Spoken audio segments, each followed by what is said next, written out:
Quand on évoque ce président français, ce n'est pas seulement son image qui se fissure, c'est aussi celle de la France entière qui vacille avec lui. J.D. Vance ne se contente pas de viser Emmanuel Macron. Il met en lumière tout un système qu'il juge rempli de contradictions, allant de la censure médiatique à la gestion de l'immigration, sans oublier la diplomatie. Et la question se pose, a-t-il tort? Selon lui, absolument pas. D'ailleurs, le RN répète ce constat depuis des années. Pour beaucoup, Macron n'inspire plus vraiment le respect ni le sérieux. Alors restez avec nous, car ce qui suit pourrait bien bousculer certaines certitudes. Pendant qu'Emmanuel Macron pose sur les scènes de l'UE, où plus personne ne lui prête vraiment attention, l'atmosphère à Washington a fondamentalement changé. J.D. Vance, connu pour ne pas tourner autour du pot, pose un regard clair sur la France et ce qu'il voit choque. Dans un discours qui fait des vagues internationales, il décrit un système politique qui n'est plus porté par les électeurs, mais par des récits contrôlés, des accords de pouvoir et du chantage médiatique. Le soi-disant cordon sanitaire, cette construction d'isolement politique que LREM, PS et les Verts célèbrent, est qualifié par Vance, dès l'ouverture, comme une pratique autoritaire. Quand on évoque ce président français, ce n'est pas seulement son image qui se fissure, c'est aussi celle de la France entière qui vacille avec lui. J.D. Vance ne se contente pas de viser Emmanuel Macron. Il met en lumière tout un système qu'il juge rempli de contradictions, allant de la censure médiatique à la gestion de l'immigration, sans oublier la diplomatie. Et la question se pose, a-t-il tort? Selon lui, absolument pas.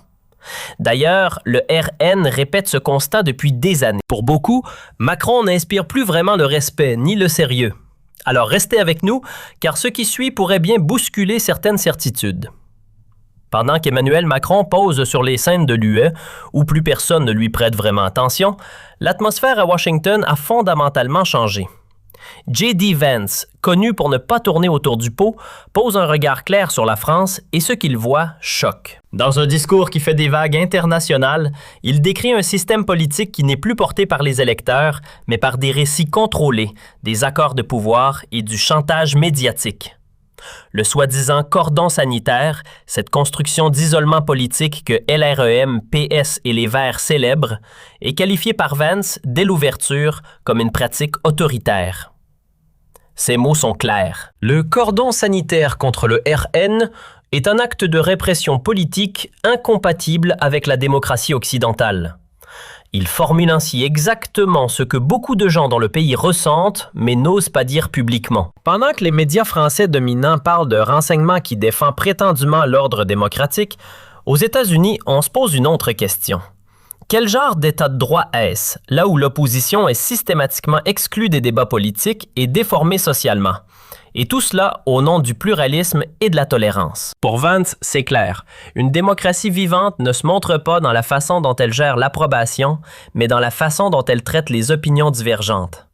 Et c'est précisément là, dit-il, que la France est en chute libre. Gérald Darmanin, l'homme qui a sérieusement insulté le RN en les traitant vraiment de nazis.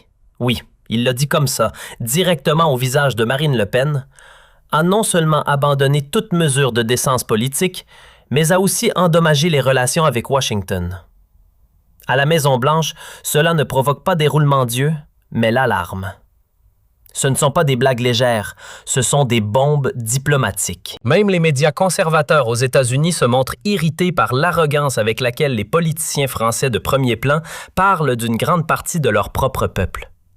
Et c'est précisément à ce point que J.D. Vance intervient. Il dit « Stop, ce n'est pas comme ça que fonctionne la démocratie ». L'effet de son discours est énorme.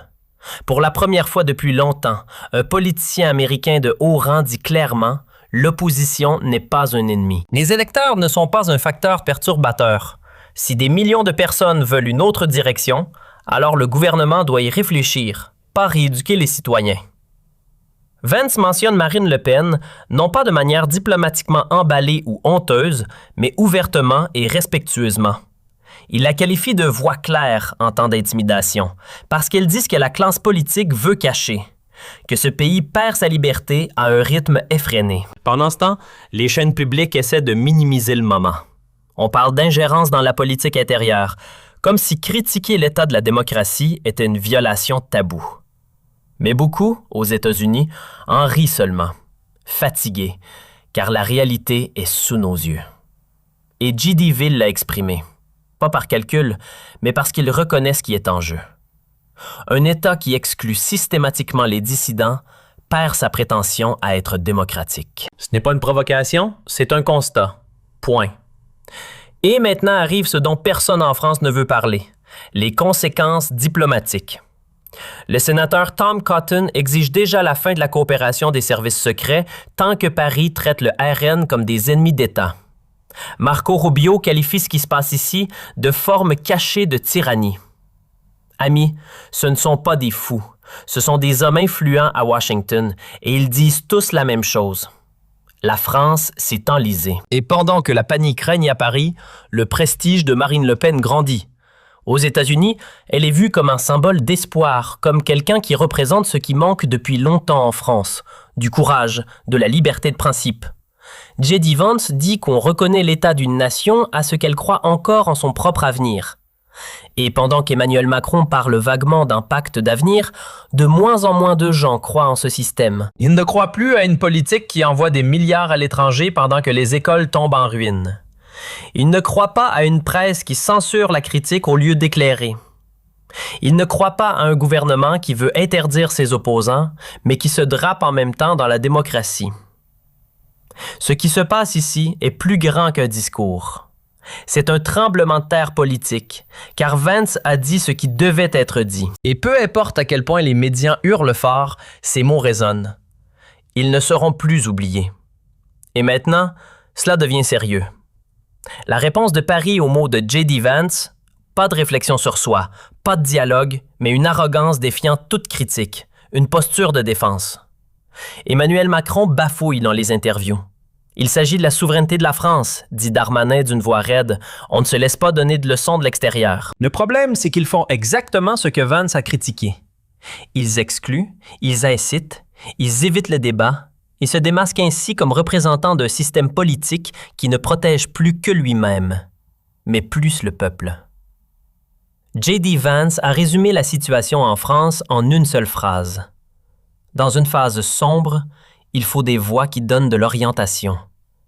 Et Le Pen est précisément une telle voix. Une déclaration qui est en totale opposition à la réalité médiatique française, où l'on avertit sans cesse du danger de la droite, pendant que la répression réelle vient depuis longtemps de l'autre côté. Des événements sont annulés, des comptes gelés, des existences endommagées, seulement à cause d'une position politique indésirable. Celui qui parle encore de vraie démocratie vit dans un monde imaginaire. Et c'est précisément cela que Vance nomme sans détour, sans flou artistique. Il dit qu'un État qui combat systématiquement son opposition a déjà perdu sa liberté. Ce n'est pas de la polémique, c'est un diagnostic. Il touche Paris en plein cœur parce qu'il est vrai. Vance ne s'embourbe pas dans des théâtres secondaires idéologiques. Pas de politique identitaire, pas de sermons moraux. Il parle de l'essentiel. Liberté, autodétermination, la possibilité d'exprimer son opinion sans être détruit pour cela. La France glisse visiblement dans un déclin culturel. Exemple récent à Paris. Une pasteur, Marie, 4 hommes ensemble. Pas dans un club privé, pas sur une scène activiste, mais dans une église. Précisément dans un espace qui représentait autrefois la tradition, la famille, la foi et le soutien. J.D. Vance, chrétien convaincu lui-même, trouve des mots clairs pour cela. Pour lui, ce n'est pas une diversité colorée, mais une rupture avec les fondements de notre civilisation. Si même l'Église abandonne sa propre doctrine, si tout est permis et si rien n'est plus sacré, alors reste la question, que représente encore la France?